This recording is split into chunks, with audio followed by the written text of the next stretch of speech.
თბილისის მერიაში აცხადებენ, რომ 2015 წლის ახალგაზრდულ ოლიმპიურ ფესტივალს ჩაშლა ემუქრება, ვინაიდან თბილისის მერიას მოსამზადებლად თანხები აღარ ყოფნის. თბილისის მერმა თბილისის მთავრობის საგანგებო სხდომა მოიწვია, სადაც თბილისის 2014 წლის ბიუჯეტთან დაკავშირებით სპეციალური განცხადება გააკეთა. მერის ცნობით, საქართველოს მთავრობამ პარლამენტს 2014 წლის ბიუჯეტის პროექტი წარუდგინა განსახილველად, სადაც საქართველოში არსებული 70 თვითმმართველობიდან 79-ს გაზრდილ ერთ ბიუჯეტიდან გამოყოფილი ტრანსფერების ოდენობა და მხოლოდ დედაქალაქის მერიას აქვს თანხა შემცირებული 50 მილიონი ლარით. ისევე ინფორმაციით 2015 წლისთვის თბილისში ახალგაზრდული ოლიმპიური ფესტივალის მოსამზადებელი სამუშაოები უნდა განხორციელებულიყო, რისთვისაც საჭიროა 35 მილიონი ლარი. თუკი ეს თანხა არ იქნება, თბილისში ახალგაზრდული ოლიმპიური ფესტივალის ჩატარებას ჩაშლა ემუქრება. თბილისის თვითმმართველობა არის ბოლო და ერთადერთი თვითმმართველობა, რომელსაც 1 ოქტომბრის არჩევნების შემდეგ ვერ აკონტროლებს კოალიცია და პარტია ქართული ოცნება.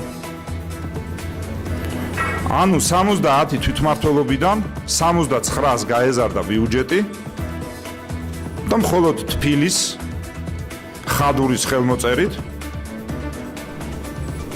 და ცენტრალური მთავრობის დასტურით უმცირდება ბიუჯეტი.